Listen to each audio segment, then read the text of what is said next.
إن الحمد لله نحمده تعالى ونستعينه ونستغفره ونعوذ بالله من شرور أنفسنا ومن سيئات أعمالنا من يهده الله فلا مضل له ومن يضلل فلا هادي له وأشهد أن لا إله إلا الله وحده لا شريك له وأشهد أن محمدا عبده ورسوله يا أيها الذين آمنوا اتقوا الله حق تقاته ولا تموتن إلا وأنتم مسلمون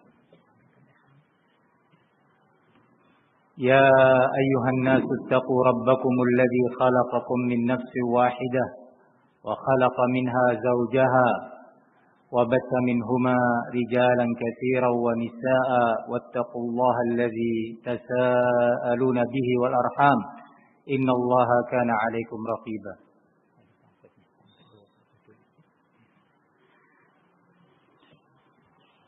يا أيها الذين آمنوا اتقوا الله وقولوا قولا سديدا يصلح لكم أعمالكم ويغفر لكم ذنوبكم ومن يطع الله ورسوله فقد فاز فوزا عظيما أما بعد فإن خير الكلام كلام الله وخير الهدي هدي محمد صلى الله عليه وسلم وشر الأمور محدثاتها فإن كل محدثة بدعة وكل بدعة ضلالة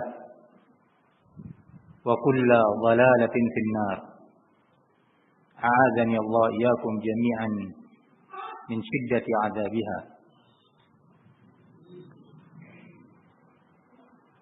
أيها الإخوة para hadirin yang semoga dimuliakan oleh Allah Tabaraka wa Ta'ala.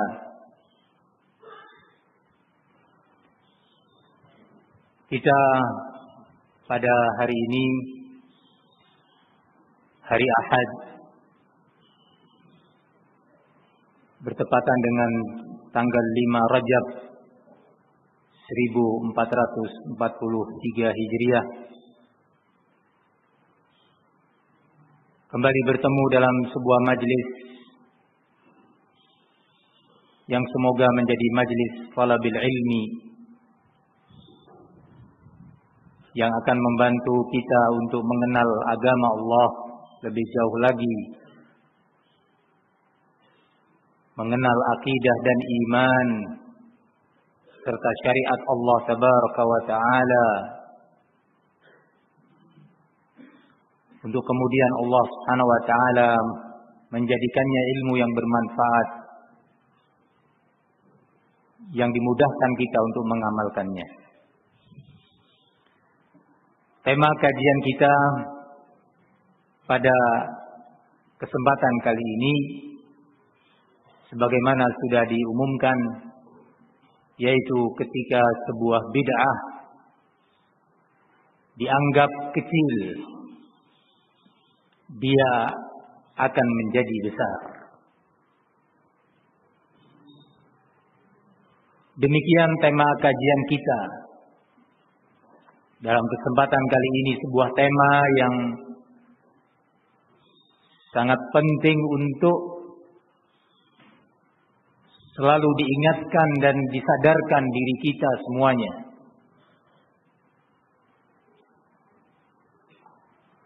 Bahwa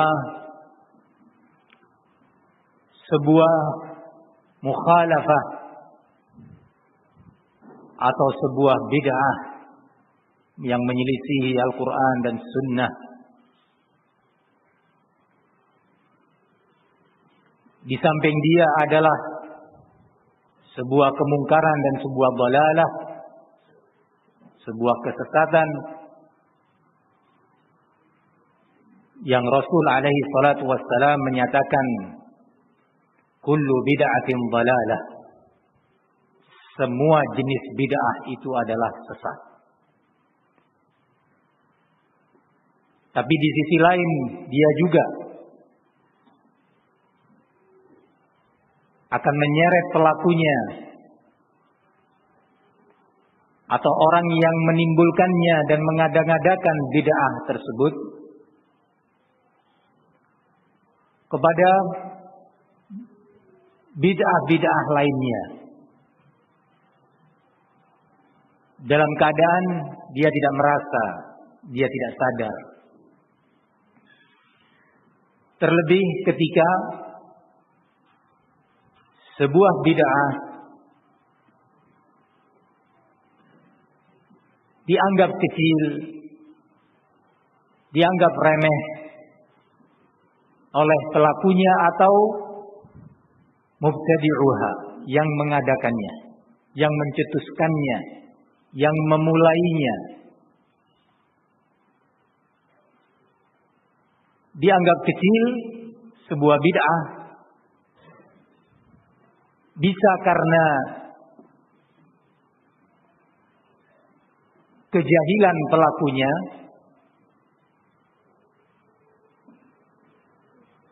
dia jahil, tidak berilmu tentang bahaya sebuah bid'ah, sebuah mukhalafah,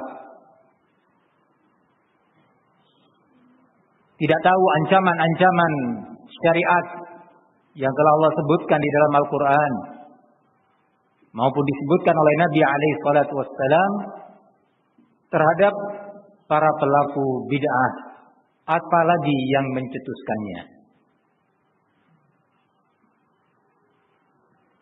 Bisa saja karena hawa nafsu, bukan karena kejahilan. Dia sudah tahu, dia sudah pernah mendengar larangan dan ancaman syariat tentang bid'ah dan para pelakunya, tetapi dia terus tidak mempedulikan karena sebuah kepentingan, sebuah ambisi, sebuah nilai duniawi, atau kekhawatiran ditinggalkan umat, kekhawatiran umat akan menjauhinya, atau hilangnya berbagai masalih, kepentingan dan tujuan-tujuannya. Yang pertama itu parah dan jelek, yang kedua lebih jelek.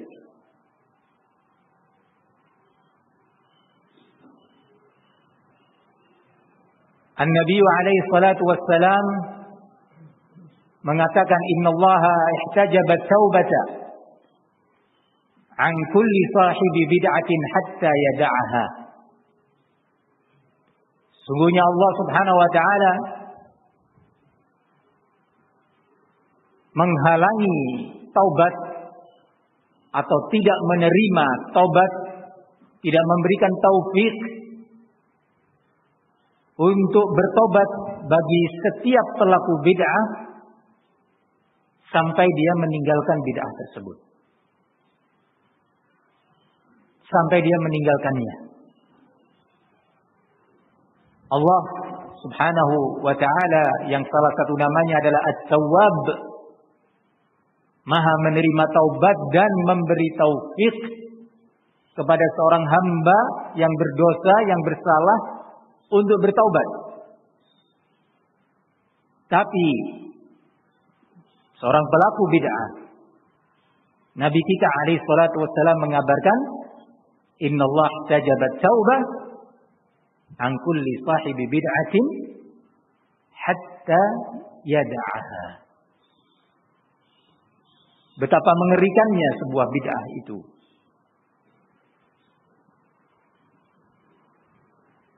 Ketika sebuah bid'ah dianggap kecil, dianggap remeh, atau tidak peduli terhadap doror efek negatif dan pengaruhnya kepada dirinya dan kepada umat, maka dia akan membesar, akan semakin membesar. Lebih jauh tentang permasalahan ini, kita ingin mengkaji dan memahami sebuah nasihat, untayan nasihat emas, untayan nasihat berharga dari seorang imam, dari a'immatu ahli sunnah, yaitu al-imam Abu Muhammad Al-Hasan bin Ali bin Khalaf Al-Barbahari rahimahullahu ta'ala, yang wafat pada tahun 329 Hijriah. yakni beliau hidup pada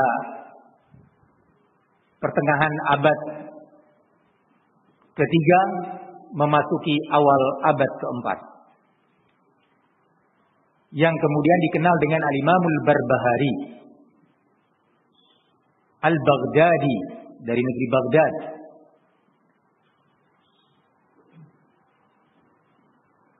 Disebutkan di dalam kitab Tabaqat Al-Hanabilah, peringkat dan tahapan maratib para ulama di mazhab Hambali, karya Al-Imam Ibnu Abi Ya'la, yaitu tepatnya Imam Abul Husain Muhammad ibn Abi Ya'la Al-Qadhi, wafat pada tahun 526 Hijriah.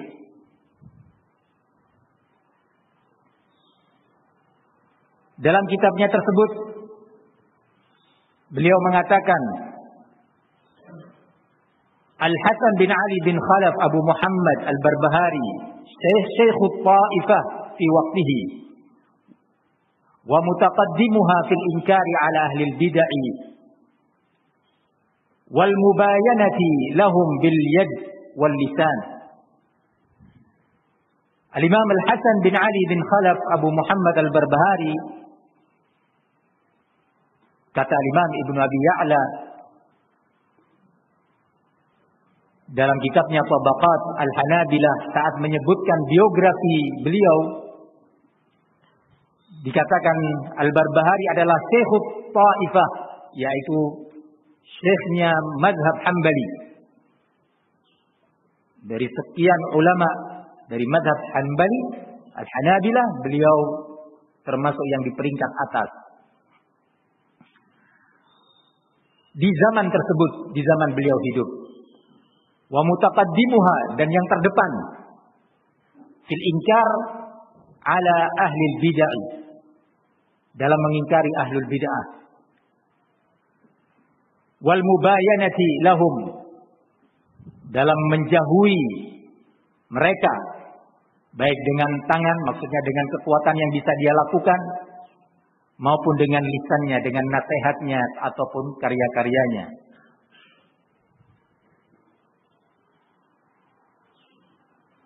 Wa kana lahu saytun 'inda sultan wa quddima 'inda al-ashab. Al-Imam Abu Muhammad Al-Barbahari adalah seorang ulama yang memiliki wibawa di hadapan penguasa. Bukan seorang ulama yang menjual agama, menjual akidah dan manhajnya untuk siapapun dari manusia ini. Punya wibawa di hadapan penguasa. Dan beliau, kata Imam Ibnu Abi Ya'la Al-Qadhi rahimahullah, adalah seorang ulama yang dikedepankan oleh ulama Al-Hanabilah. Wa kana ahada al-a'immah al-'arifin wal huffaz lil usul al-muttaqin wa thiqat al-mu'minin. Beliau adalah salah satu dari a'immah al-'arifin dan huffaz yang menguasai ilmu al-usul, yang dikenal dengan ketakwaannya dan kesiqahannya. sahiba jama'atan min ashabi imamina Ahmad minhum al-Marrudi wa sahiba Sahal at-Tasturi. Beliau telah berpartner dan berkawan, berjumpa dan berzamalah dengan para ulama dari mazhab Imam Ahmad, di antara lain adalah Al-Marrudi dan juga Sahal at-Tasturi rahimahumullah. Di dalam kitabnya, karyanya yang fenomenal disebutkan oleh Imam Ibnu Abi Ya'la dalam Tabaqat Al-Hanabilah, qala wa sannafa al-Barbahari musannafatin. Al-Imam al-Barbahari telah menulis berbagai karya, banyak karya. Minha, di antaranya Syarh Kitab Sunnah.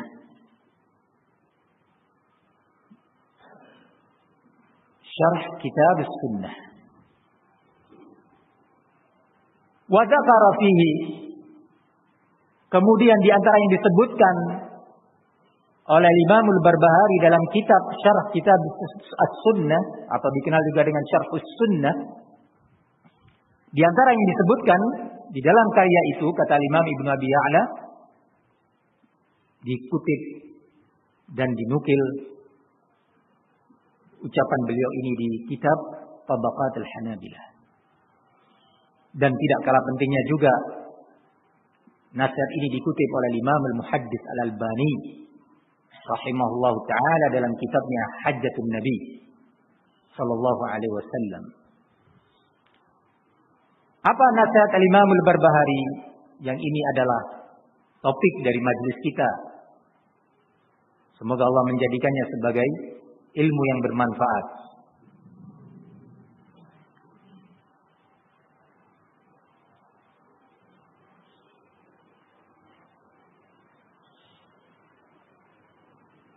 Beliau mengatakan wahdar sighar al-muhdatsat. Dalam manuskrip lainnya tambahan minal umur. Wahdar sighar al-muhdatsat minal umur.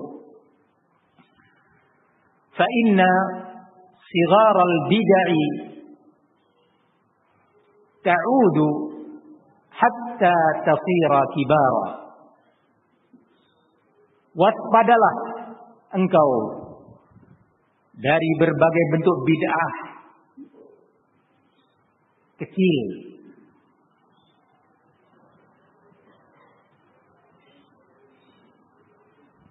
Karena sesungguhnya berbagai bentuk bid'ah kecil dia akan berbalik dan membesar sampai dia menjadi bid'ah-bid'ah yang besar. Di sini kita mendapat faedah kalimat sighar al-muhdatsat, berbagai bentuk bid'ah yang kecil, bisa dinilai kecil ketika dibandingkan dengan bid'ah-bid'ah lainnya. Karena bid'ah di dalam pandangan ahli sunnah terbagi dalam beberapa sisi bagian, antara lain bid'ah mukaffirah dan bid'ah mufassiqah. Ada bid'ah yang sampai mengeluarkan pelakunya dari keislaman menjadi kafir, menjadikan pelakunya jatuh pada kekufuran. Yang kedua, bid'ah mufassiqah. Bid'ah yang menjadikan pelakunya tervonis sebagai fasik. Maka yang kedua lebih ringan dibandingkan yang pertama. Bid'ah mufassiqah sendiri pun maratib, bertingkat-tingkat. Sebagaimana juga bid'ah mukaffirah demikian, bertingkat-tingkat.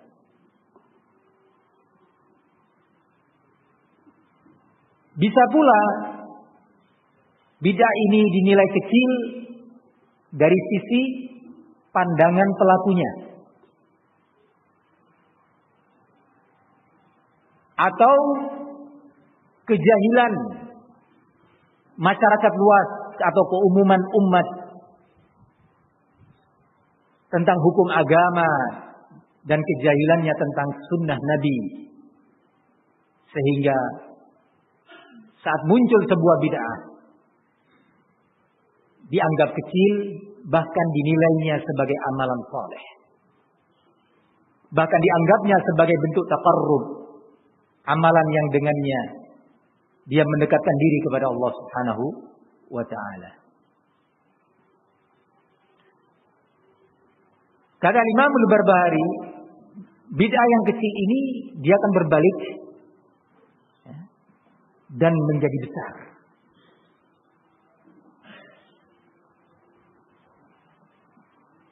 Kemudian beliau melanjutkan, wa kadzalika kullu bid'atin uhditsat fi hadhihi al-ummah. Demikianlah semua bid'ah yang diada-adakan, dicetuskan di tengah-tengah umat ini. Kana awwaluha saghiran. Dahulu awalnya kecil. Dulu awalnya kecil. Yusbihul haqqa. Menyerupai kebenaran. Dilihat benar. Apa yang salah? Dari sisi mana dikatakan salah? Tersamarkan kepada pelakunya atau orang yang mendengarnya atau yang mengikutinya. Yusbihu al-haqqa. Menyerupai kebenaran. Apa yang terjadi setelah itu? Al-Imam Al-Barbahari melanjutkan, faghtarra bidzalika man dakhala fiha. Maka tertipulah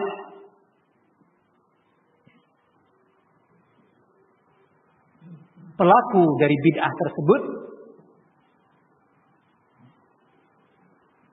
dan juga orang yang melihatnya atau mendengarnya, mengiranya sebagai kebenaran. Faghtarra bidzalika man dakhala fiha. Orang yang masuk ke dalam bid'ah tersebut atau melakukannya tertipu karena menyangka bahwa itu adalah sebuah kebenaran. Tsumma lam yastati' al-makhraj. Akhirnya orang tadi tidak mampu untuk keluar, menyelamatkan diri dari bid'ah tersebut. Dalam manuskrip lainnya, nuskhah lainnya, lam yastati' al-khuruj. Tidak mampu lagi untuk keluar meninggalkan bid'ah tersebut. Tidak mampu lagi untuk kemudian dia sadar dan taubat darinya.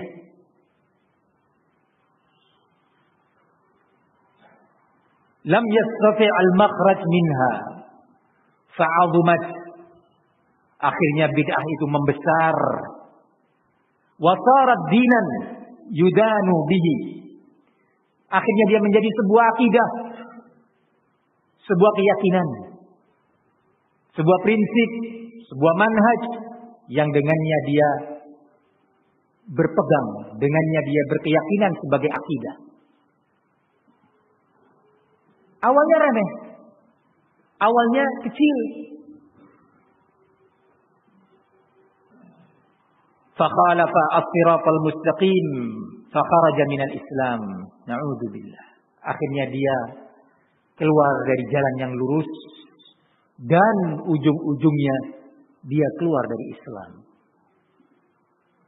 Ini penuturan Al-Imam Abu Muhammad Al-Hasan bin Ali bin Khalaf Al-Barbahari rahimahullah, yang hidup pada abad ketiga hingga awal abad ke-4 Hijriah.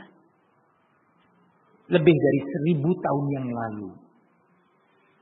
Dan beliau menuturkan hal ini serta menuliskannya berdasarkan apa yang beliau dengar dari guru-gurunya dari peristiwa-peristiwa yang terjadi sebelum beliau hingga beliau hidup. Beliau belum melihat apa yang terjadi setelah wafatnya. Ayyuhal ikhwah, dari keterangan Al-Imam Al-Barbahari rahimahullah ada sekian pelajaran penting, dan kajian ini nampaknya adalah kajian bagian pertama yang semoga Allah Subhanahu wa taala memberikan taufik kepada kita untuk melanjutkan pada bagian kedua insyaallah.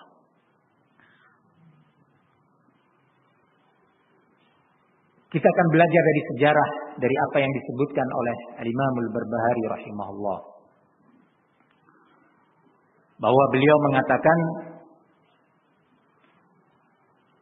wa kadzalika kullu bid'atin uhdithat fi hadhihi al-ummah kana awwaluha saghiran.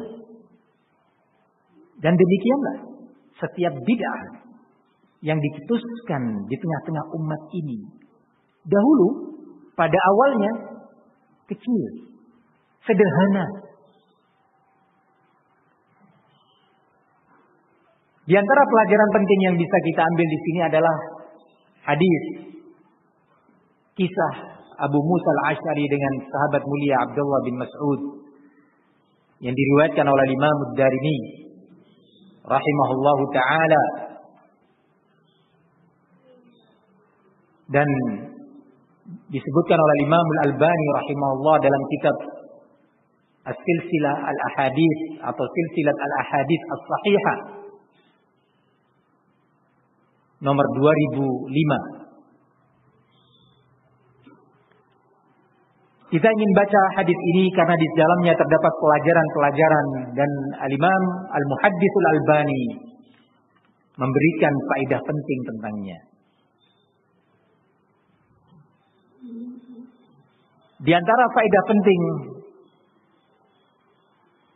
yang disebutkan oleh Imam Al-Albani rahimahullahu taala terkait hadis yang diriwayatkan oleh Imam Ad-Darimi rahimahullahu taala, beliau mengatakan annal bid'ata as-saghirah baridun ilal bid'atil kabirah. Bahwa di antara faedah hadis ini yang akan kita baca, bahwa sebuah bid'ah yang kecil dia merupakan pengantar yang akan menyeret pelakunya kepada bid'ah yang besar. Ala tara anna ashabatil halaqat saru ba'du min al-khawarij alladzina qatalahum al-khalifatur rasyid Ali bin Abi Thalib. Tidakkah kau perhatikan bahwa ternyata para pelaku-pelaku zikir di halaqah-halaqah zikir kala itu akhirnya mereka setelah itu bergabung dengan kelompok Al-Khawarij yang diperangi oleh Al-Khalifah Rasyid Ali bin Abi Thalib. Kemudian saya mengatakan, fahal min mu'tabir, apakah ada orang yang mau mengambil pelajaran? Ayyuhal ikhwah,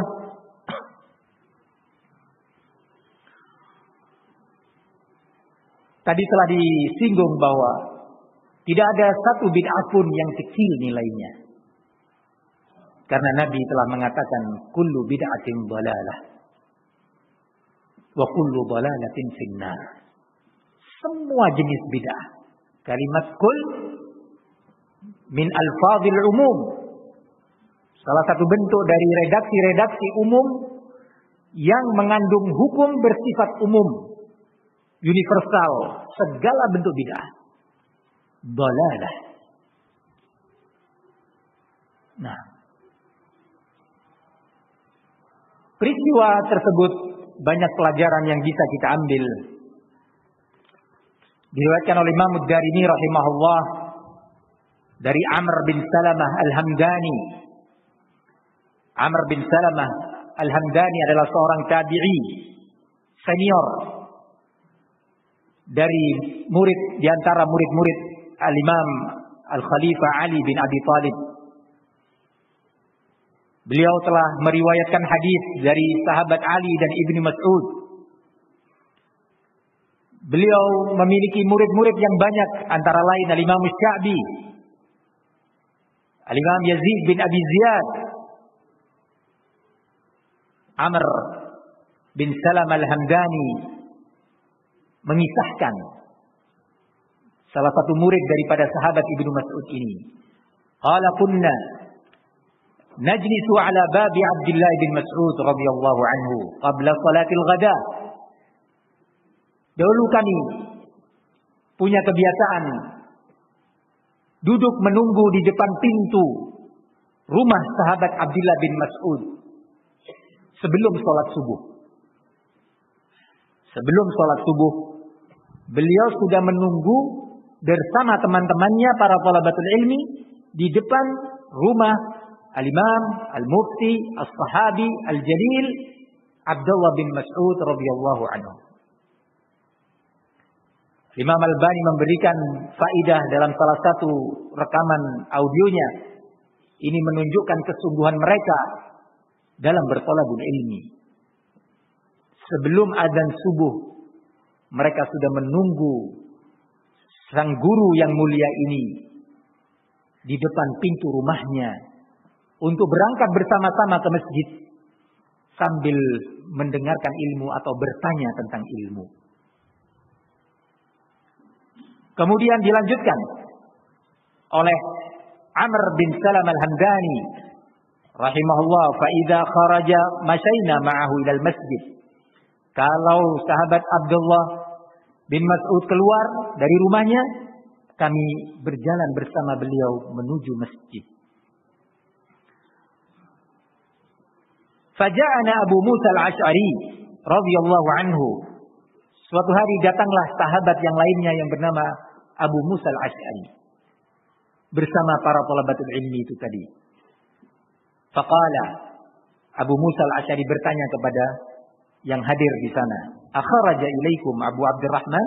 Apa sudah keluar Abu Abdurrahman Abdullah bin Mas'ud kepada kalian? Faqulna la, belum. Beliau belum keluar. Fajalasa ma'ana. Maka sahabat Abu Musa Al-Asy'ari pun duduk bersama kami. Tidak kemudian nanti menunggu di masjid atau besok mungkin aku jumpa dia. Tapi duduk bersama thalabatul ilmi yang lainnya menunggu keluarnya sahabat mulia Abdullah bin Mas'ud dari rumahnya. Qala fajalasa ma'ana hatta kharaja falamma kharaja qumna ilaihi jami'an. Sampai akhirnya keluarlah sahabat Abdullah bin Mas'ud dan kami pun berdiri menuju Abdullah bin Mas'ud bersama-sama. Faqala lahu Abu Musa. Abu Musa bertanya kepada sahabat Abdullah bin Mas'ud, "Ya Aba Abdurrahman, wahai Abu Abdurrahman, inni ra'aitu fil masjid anifan amran ankartuhu." Aku baru saja melihat di masjid sebuah perkara yang aku memandangnya mungkar. Aku melihatnya aneh. Aku melihatnya suatu perkara yang baru, belum pernah aku ketahui sebelumnya. Subhanallah, berarti sahabat Abu Musa Al-Asy'ari sudah datang ke masjid sebelum subuh. Dan orang-orang yang hadir di halaqah-halaqah masjid itu tadi juga sudah ada di masjid sebelum subuh.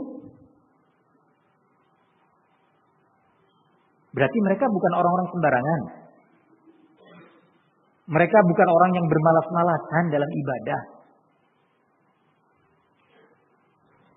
Pelajaran penting buat kita semuanya. Qala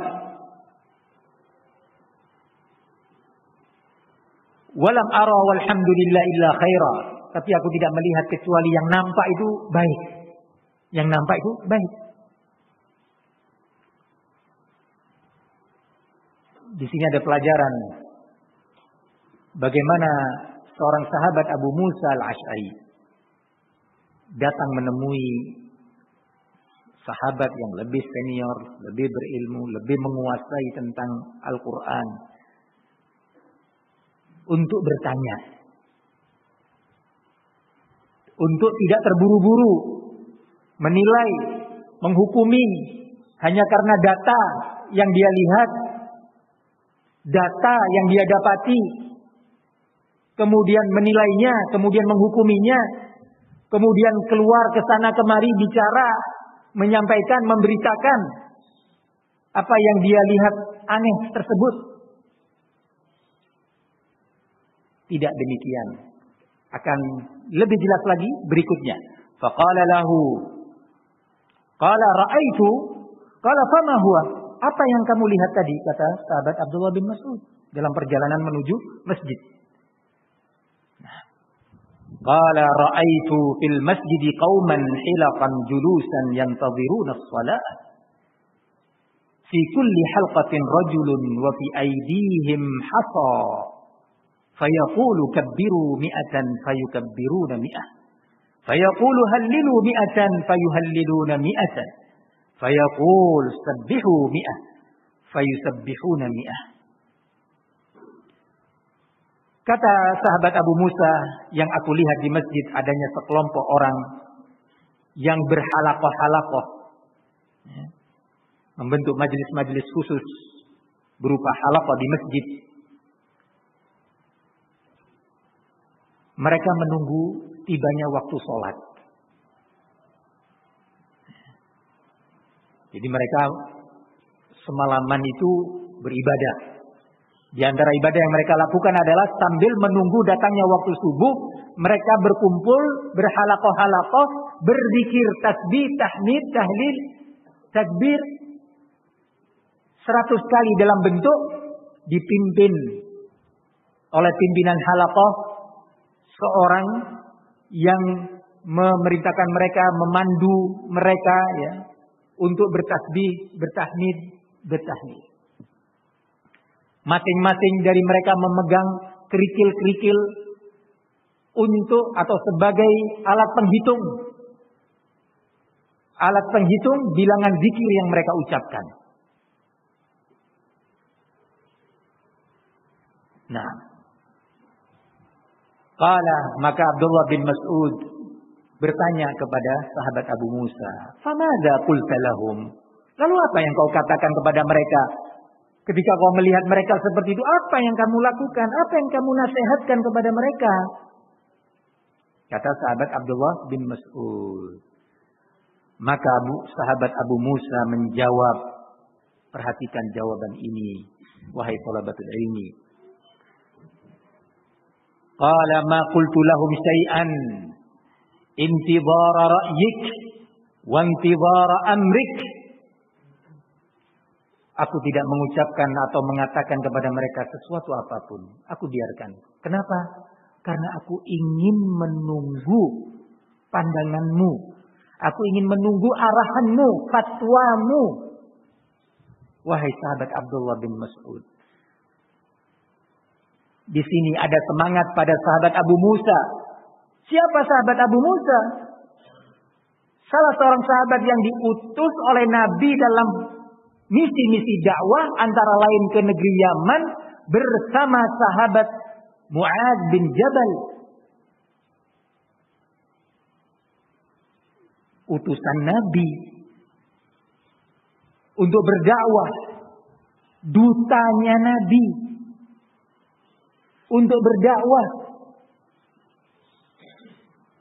Bersama itu, ya berarti beliau terhitung salah satu sahabat yang senior, yang berilmu. Bersama itu tidak terburu-buru, tidak istijal.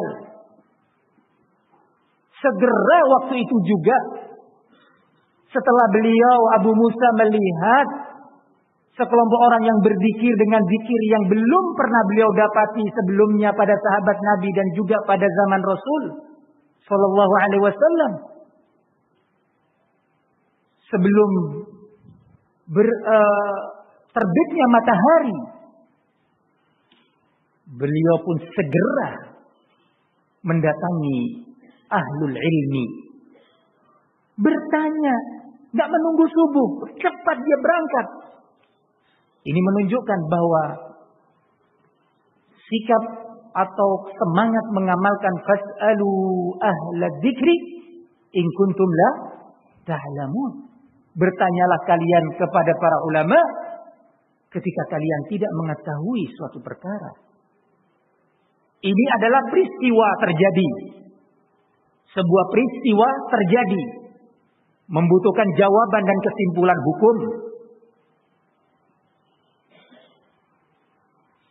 Maka dikembalikan kepada ahlul istinbat, yaitu al-ulama. Abu Musa punya data. Abu Musa melihat fakta. Tapi tidak berarti setiap data dan fakta yang kita punya dan kita ketahui, kita serta-merta menghukuminya. Serta-merta apalagi menyiarkannya di tengah umat. Ini yang Allah Subhanahu wa taala larang dalam ayatnya. Wa idza ja'ahum amrun minal amni awil khawf adza'u bih. Walau radduhu ila rasul wa ila ulil amri minhum la'alimahu alladhina yastanbitunahu minhum. Kalau datang kepada mereka sebuah informasi, kata orang sekarang sebuah data, sebuah fakta, baik itu data atau fakta yang menceritakan atau mengabarkan sebuah berita yang mendatangkan keamanan atau berita dan fakta yang mengancam dan mendatangkan ketakutan, mereka adza'u bih, segera menyiarkannya, segera mempublisnya, segera mengesernya sana kemari. Ayuhal ikhwah, dan siapa pula Abu Musa al-Asy'ari? Di samping beliau seorang yang berilmu, beliau melihat data dan fakta sebagai seorang yang jujur dalam melihat data dan menyajikannya.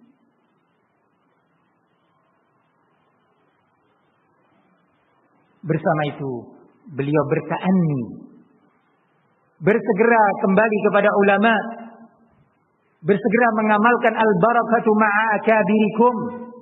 Barakah ilmu, barakah fatwa dan bimbingan itu bersama dengan ulama kibar di antara kalian. Ayyuhal ikhwah, demikian sahabat Abu Musa mengatakan, "Ma qultu lahum syai'an intidhara ra'yik wa intidhara amrik."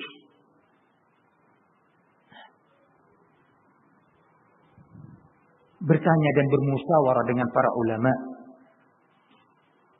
Qala Abdullah bin Mas'ud sambil berjalan menuju ke masjid melanjutkan, "Afala amartahum an ya'uddu sayyi'atihim?" Mulai keluar fatwa.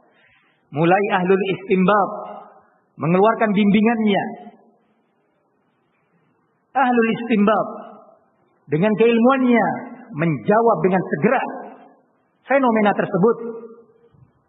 Tidakkah kau katakan kepada mereka atau kau perintahkan mereka untuk menghitung amalan jelek mereka atau dosa-dosa mereka akibat perbuatan tersebut? Wa dhaminta lahum an la yadhi'a min hasanatihim syai', dan kau beri jaminan untuk tidak hilang sedikit pun amalan kebaikan mereka. Tsumma madha wa madhaina ma'ahu. Ibnu Mas'ud pun berjalan terus menuju masjid. Kami pun terus mengikuti beliau. Hatta ata halqatan min tilkal hilaq. Sampai akhirnya Ibnu Mas'ud datang menemui di hadapan salah satu halaqah dari halaqah-halaqah yang ada di masjid tersebut. Fawaqafa alaihim. berhenti di sana, berdiri di hadapan mereka. Faqala, seraya berkata sang mufti, sang alim, ma hadzal ladzi arakum tasna'un? Apa ini yang aku dapati kalian melakukan ini? Apa ini yang kalian lakukan? Faqalu, mereka menjawab, ya Aba Abdurrahman, hasa na'uddu bihi takbira wa tahlila wa tasbih. Ini hanyalah kerikil-kerikil yang kami menghitung bilangan atau jumlah tasbih, tahmid dan takbir atau tahlil yang kami lakukan. Ini alat penghitung aja. Di sini ada semacam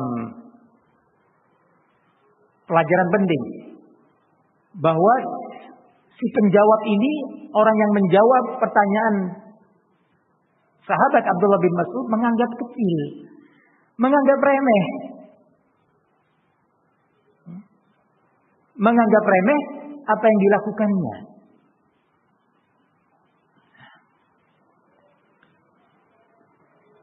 Qala, maka sang mufti menjawab, fa'uddu sayyi'atikum fa ana dhaminun an la yadhi'a min hasanatikum syai'. Silahkan kalian hitung, maksudnya dengan hasa tersebut, kerikil-kerikil tersebut. Silahkan kalian hitung dosa-dosa kalian dengan itu. Dan ana jamin kebaikan kalian tidak hilang. Hitung kejelekan kalian dengan kerikil-kerikil tersebut. Waihakum ya ummat Muhammad, ma asra'a halakatakum. Demi Allah, wahai umat Muhammad, betapa cepatnya kebinasaan kalian ini. Haula sahabatu nabiyikum mutawafirun. Itulah para sahabat Nabi. Sahabat-sahabat Nabi kalian masih ada. Di sini menunjukkan bahwa pelaku bid'ah, pencetus bid'ah tersebut yang dianggapnya kecil, tidak bertanya kepada ulama tentang apa yang mereka lakukan. Beristihad dalam keadaan ulama masih ada. Bisa dihubungin dan didatangi atau mengutus utusan, mengirim surat kepada mereka.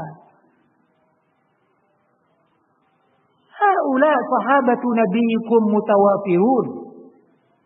Masih banyak sahabat-sahabat Nabi. Wa hadhihi thiyabuhu lam tabla wa aniyatuhu lam tuksar.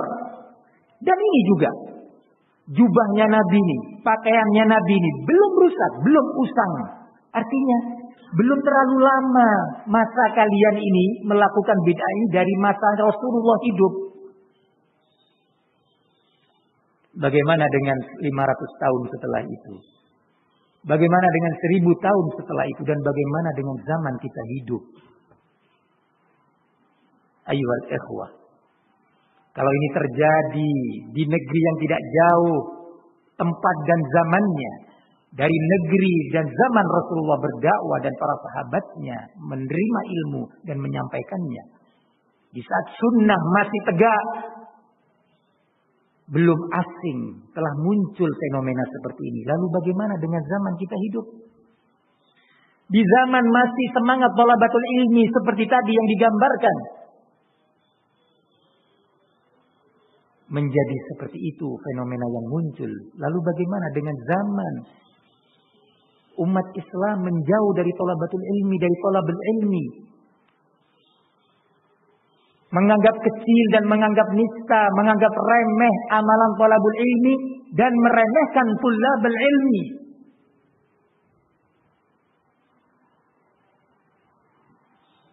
Qala wa aniyatuhu lam tuksar, dan bejana-bejana Nabi yang biasa dipakai oleh Nabi belum rusak, belum pecah.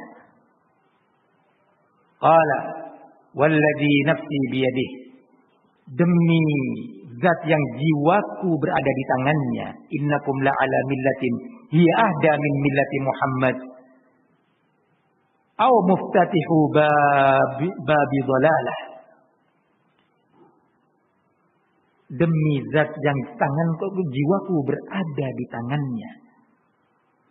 Sungguh kalian ini yang berada di atas prinsip, di atas manhaj yang lebih baik, lebih berilmu, lebih berhidayah dibandingkan millah Muhammad, agama dan prinsip Muhammad.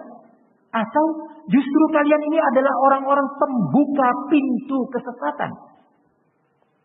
Fatwa, nasihat dari ulama. Dari awalnya sudah responnya kurang bagus terhadap nasihat ulama.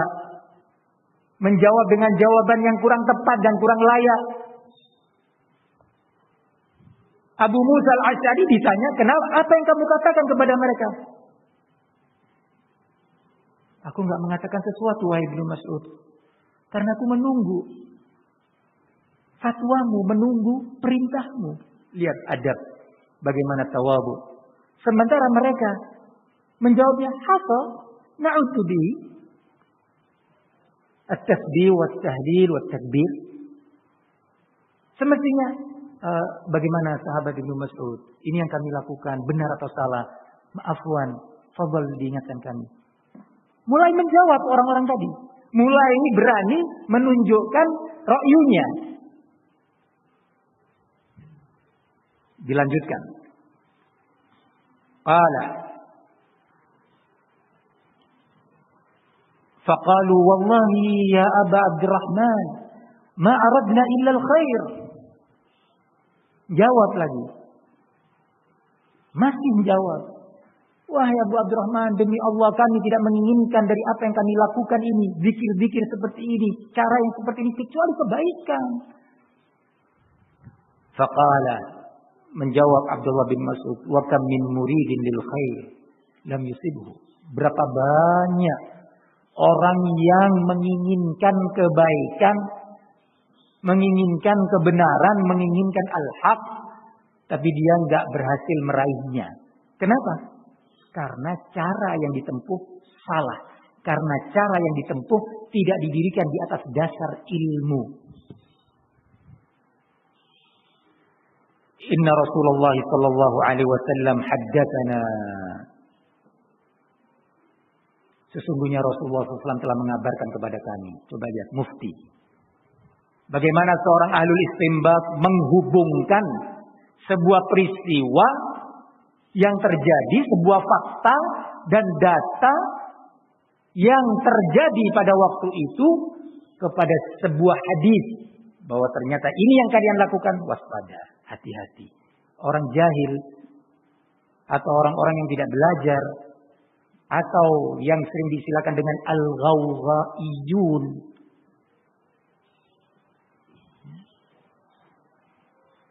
mereka enggak mengerti bahwa apa yang sedang mereka lakukan ini adalah membuka pintu kejelekan, pintu kesesatan. Bahwa apa yang mereka lakukan itu adalah perkara yang membahayakan umat dan mereka sendiri. Sahabat Abdullah bin Mas'ud melanjutkan, haddatsana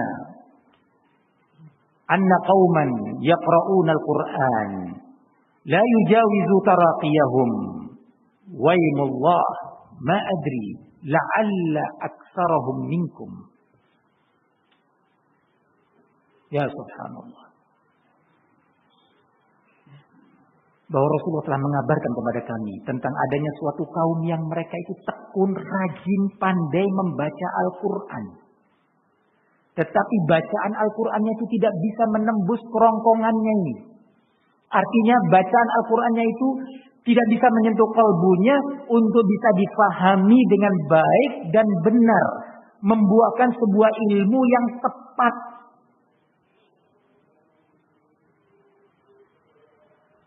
Demi Allah, kata sahabat bin Mas'ud, aku nggak tahu.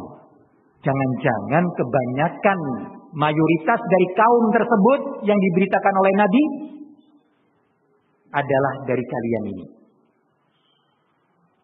Allahu Akbar. Mungkin mereka akan mengatakan, ada apa sampai sejauh itu? Kok sampai seperti itu vonisnya? Al-barakatu ma'a kabirikum. La alimahu alladhina yastanbitunahu minhum. Fas'alu ahla dzikri in kuntum la ta'lamun. Tsumma tawalla anhum. Kemudian sahabat bin Mas'ud pergi meninggalkan mereka. Qala Amr bin Salamah. Maka Amr bin Salamah memberitakan, murid daripada Ibnu Mas'ud dan Ali bin Abi Thalib. Fara'aina ammata ulaika al-hilaq yuta'inuna yawman nahrawan ma'al khawarij. Kami melihat, mendapati mayoritas yang ikut dalam majlis-majlis zikir tadi, mereka ikut memerangi kami dan membunuhi kami dalam pertempuran di kampung atau negeri Nahrawan bersama pasukan Khawarij. Kami mendapati mayoritas yang hadir di majlis-majlis zikir sebelum subuh tersebut dengan cara yang bid'ah tadi telah bergabung dengan tentara Khawarij perang melawan Waliul Amr. Mungkin mereka hidup jauh dari ulama. Siapa bilang Ibnu Mas'ud tidak jauh dari situ? Abu Musa dan juga Ibnu Mas'ud juga sholat di situ. Barakallahu fikum. Kesempatan bertemu ulama sudah terbuka. Kesempatan untuk mendengarkan nasihatnya juga sudah diberikan. Tetapi hawa nafsu enggan menerima nasihat ulama. Di sini ada sekian faedah yang sering disebutkan oleh para ulama kita. Antara lain yang tadi telah disebutkan oleh Imam Al-Albani rahimahullah saat menyebutkan hadis ini di dalam Sahihah, annal bid'ata as-saghirah baridun ila al-bid'atil kabirah. Bahwa sebuah bid'ah yang kecil itu akan menjadi pengantar pelakunya sampai kepada bid'ah yang besar. Bermula dari melakukan zikir dengan tata cara yang tidak ada dalilnya, tidak ada dasarnya. Memulai yang kata Ibnu Mas'ud, muftatihu babi dhalalah. Yani kalian ini menjadi pembuka pintu kesesatan dengan amalan zikir yang seperti itu modelnya. Rupanya mereka tersinggung, merasa bahwa amalannya tidak didukung, merasa sudah terlanjur berbuat.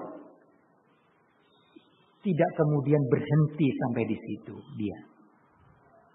Gengsi, berlanjut, akhirnya Allah perjumpakan, Allah pertemukan dengan orang-orang yang berpaham Khawarij. Akhirnya dengan sebab itu mereka berkawan dengan orang-orang takfiriyin dan bergabung sampai siap menumpahkan darah kaum muslimin. Di antara faedah di sini apa? Waspada dari at-taqaddum baina yadayil ulama. Waspada dari sikap mengambil langkah mendahului ulama. Mengambil langkah untuk menghukumi, menilai, memvonis suatu permasalahan. Mengambil langkah untuk terburu mengambil sikap, apalagi mengajak orang lain untuk bersikap mengikuti nilai dia atau vonis dan hukum dia. Ketika ternyata sampai beritanya kepada ulama dengan keilmuannya dan ketakwaannya menilai bahwa itu adalah salah. Pelajaran penting dari hadis ini juga adalah la yajuzu ta'akhur an nasaih al-ulama. Waspada dari sikap terlambat, tidak bersegera menerima dan mengamalkan nasihat ulama. Baik dengan bentuk kesombongan menolaknya. Enggak, pokoknya enggak. Kami benar kok. Kami yang punya data, kami yang lebih tahu. Atau dengan takwil-takwil untuk tetap melanjutkan kesalahannya. At-ta'akhur an nasaihil ulama. Ini salah satu sebab yang akan menyeret seorang dari kesalahan kecil kepada kesalahan besar. Dari sebuah bid'ah kecil kepada bid'ah yang besar. Ayyuhal ikhwah, ada sejumlah pelajaran penting dari hadis ini, dan insya Allah kita akan sebutkan sejarah yang mungkin Al-Imam Al-Barbahari telah mengisyaratkan bahwa wa kadzalika kullu bid'atin uhditsat fi hadhihi al-ummah kana awwaluha shaghira yushbihul haqqa. Dan demikianlah setiap bid'ah yang dicetuskan dan dimunculkan di tengah-tengah umat ini dahulu awalnya sederhana, awalnya kecil, nampak remeh. Kenapa soalnya? Menyerupai kebenaran. Terkesan itu adalah al-haq. Faghtarra man dakhala fiha. Akhirnya tertipulah, terbawa arus orang-orang yang masuk ke dalam bid'ah itu, ikut-ikutan melakukannya, menyangka bahwa itu adalah al-haq. Demikian kajian kita bagian pertama ini. Insya Allah akan kita lanjutkan dalam pertemuan bagian kedua biiznillah. Semoga Allah Subhanahu wa taala menjadikan kita sebagai thalabatul ilmi. Allah jadikan kita semuanya sebagai hamba-hamba Allah yang senang kepada ilmu, mengamalkannya dan menyampaikannya kepada umat. Semoga Allah Subhanahu wa taala menjadikan kita sebagai hamba-hambanya yang senang bertanya dan mengamalkan nasihat-nasihat ulama. Amin ya rabbal alamin.